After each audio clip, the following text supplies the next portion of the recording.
អរគុណច្រើនបងប្រុសអរគុណច្រើននេះម្ចាស់ឡានចូលខមមិនជាក់ស្ដែងហ្មងពុកម៉ែបងប្អូនដោយសារឡានបងប្រុសនេះក៏ពិតខ្លាំងដែរក៏ពិតគួរសមដែរពុកម៉ែបងប្អូនហើយគាត់យកមកជួសហើយគាត់ឡានរបស់បងប្រុសនេះដែរគឺគាត់ក៏ពិតខ្លាំងពុកម៉ែបងប្អូនក៏ពិតខ្លាំងហើយក៏ពិតភ្នោតអាហ្នឹងគេហៅក៏ពិតចុចពុកម៉ែបងប្អូនគឺតោនស្ងួតអត់កើតទេដំបូងគាត់ចង់តោនស្ងួតដែរយើងមើលឲ្យគាត់ថាត្រូវតោនស្ងួតអីបានអត់ចឹងពុកម៉ែបងប្អូនដល់ពេលយើងមើលចុះមើលឡើងទៅមើលការងារទៅវាក៏ពិតចុចខ្លាំងអញ្ចឹងរាល់ការក៏ពិតទាំងអស់មិនមែនចេះតែតោនស្ងួតបានទេពុកម៉ែបងប្អូនគឺក៏ពិតវាមានក៏ពិតចុចក៏ពិតដាបអញ្ចឹងប្រភេទក៏ពិតចុចនេះគឺពិបាកតោនស្ងួតឡើងមកវិញមែនប៉ុន្តែសាច់ដែកហ្នឹងវាឡើងកទួលល្មីល្មូលពុកម៉ែបងប្អូន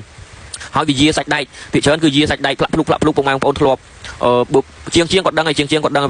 ងថាវាយសាច់ដែកមកវាយាវាទៅជាសាច់ដែកនឹងទុនផ្លាក់ភ្លុកវិញពុកម៉ែបងប្អូនអញ្ចឹងវាអត់ល្អទេអញ្ចឹងសម្រាប់ឡានបងប្រុសនឹងយើងណែនាំឲ្យគាត់បាញ់ថ្នាំគឺតោងស្ងួតអត់កើតទេពុកម៉ែបងប្អូនអញ្ចឹងរាល់ឡានភ្ញៀវទាំងអស់គឺមកដល់កន្លែងជើងពៅគឺយើងណែនាំយើងមើលការងារមកជុំសិនថាឡាននឹងត្រូវធ្វើមិនបានត្រូវតោនស្ងួតបានឬក៏ត្រូវបាញ់ថ្នាំគឺយើងប្រាប់ម្ចាស់ឡានច្បាស់ហ្មងពុកម៉ែបងប្អូនពេលខ្លះគាត់តោនស្ងួតបានយើងប្រាប់គាត់ថាតោនស្ងួតបានតោនបានប្រមាណភាគរយ 80% ឬក៏ 90% ឬក៏ 100% អញ្ចឹងប្រភេទកពិតនឹងដូចខ្ញុំបញ្ជាក់ម្ដងទៀតអញ្ចឹងពុកម៉ែបងប្អូនបើកពិតដាបស្រួលវាយទេកពិតដាបកុំឲ្យតែកពិតចុចកពិតភ្នោតសាច់ដែកអញ្ចឹងគឺវាយមកសាច់ដែកហ្នឹងវាឡើងប៉ោងហើយវាយាសាច់ដែកអត់សូវស្អាតប៉ុន្មានទេអញ្ចឹង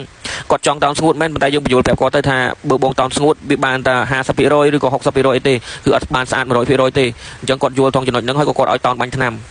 ហើយនេះគឺជាសកម្មភាពដែលយើងបាញ់ជួសជូនបងប្រុសពុកម៉ែបងប្អូនហើយឡាននេះគឺយើងអត់បាញ់ទាំងអស់ទេគឺយើងបាញ់ជួសប្រភេទពណ៌សគឺជាពណ៌មួយដែលស្រួលជួសបំផុតគេហៅកាកពណ៌ពុកម៉ែបងប្អូនការងារអញ្ចឹងណាគឺយើងជួសឲ្យគាត់មកស្អាតតែម្ដងមើលសម្រាប់ពណ៌កម្មៃយើងពិបាកបន្តិចតែសម្រាប់ជើងពៅប្រភេទពណ៌កម្មៃក៏អត់បញ្ហាដែរពុកម៉ែបងប្អូនមកដល់កន្លែងជើងពៅប្រភេទពណ៌អីក៏អាចធ្វើកើតដែរគាត់ថាពណ៌ខ្លះយើងពិបាកបន្តិចពណ៌ខ្លះវាស្រួលវាហៅស៊ីផុយអញ្ចឹងពុកម៉ែបងប្អូនឲ្យសម្រាប់ឡានបងប្រុសនេះគឺពណ៌សទេអញ្ចឹងស៊ីផុយហើយខ្ញុំអត់ដឹងថាឡានអីទេពុកម៉ែបងប្អូនដឹងថាឡានគាត់យើងឆ្នាំខ្ពស់ដែរឡាននេះខ្ញុំអត់ដឹងទេព្រោះឡានឥឡូវវាចេញសេរីច្រើនពេកហ្នឹងហើយឡានរបស់គាត់នេះដូចជាឆ្នាំ23 24ដែរពុកម៉ែបងប្អូនសេរីខ្ពស់ដែរអរគុណច្រើនពុកម៉ែបងប្អូនទាំងអស់គ្នាឡានពណ៌សបើដឹងថាឡានអីទេពុកម៉ែបងប្អូនផ្លេចឈ្មោះវាបាត់ហើយដឹងតែឆ្នាំខ្ពស់ដែរឡានហ្នឹងហើយអរគុណច្រើនពុកម៉ែបងប្អូនទាំងអស់គ្នាចាំជួបគ្នានៅវីដេអូក្រោយទៀតសម្រាប់ឡានបុកប៉ះតោនស្ងួតតោនបាញ់ថ្នាំជួសទឹកថ្នាំស្ងោទឹកថ្នាំរមីទឹកថ្នាំផ្សេងទៀតច្រើនទៀតអរគុណច្រើនពុកម៉ែបងប្អូនទាំងអស់គ្នាជម្រាបលាបាយសុខសប្បាយទាំងអស់គ្នា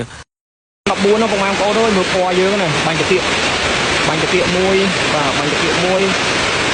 មើលពណ៌ភ្លុកពុកម៉ែបងប្អូនអើយណែពណ៌យើងបាទអែមមែនតែនមកនេះឡានឃ្លាំងបងប្អូនឡានឃ្លាំងទំតម្លាក់មករៀមចំបាទពុកបាញ់ថ្នាំតោនបាញ់ថ្នាំឡានឃ្លាំងមើលពណ៌យើងនេះបាញ់កាងបាញ់ផ្ពាល់កាងដោះតិចចឹងបងប្អូនណាពណ៌នេះដោះតិចហើយចាំរៀបចូលវិញហើយរៀបចូលវិញហើយភ្លឹងបងប្អូនណារឿងវានេះក៏ព្រោះឆ្នាំ2014ហ្នឹងបងប្អូនមើលពណ៌វាអែមមែនតើបងប្អូនអើយណាពណ៌ញាក់សាច់មកចង់មើលពីខាងណាក៏បានដែរបងប្អូនណាអែមមកស្អាតមកទីនពុកម៉ែបងប្អូននេះសាទីនខ្មៅស្អាប់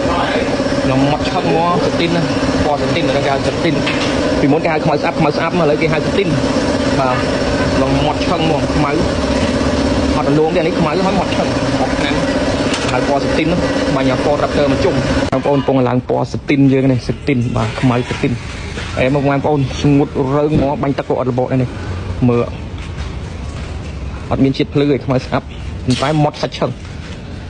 សាទីន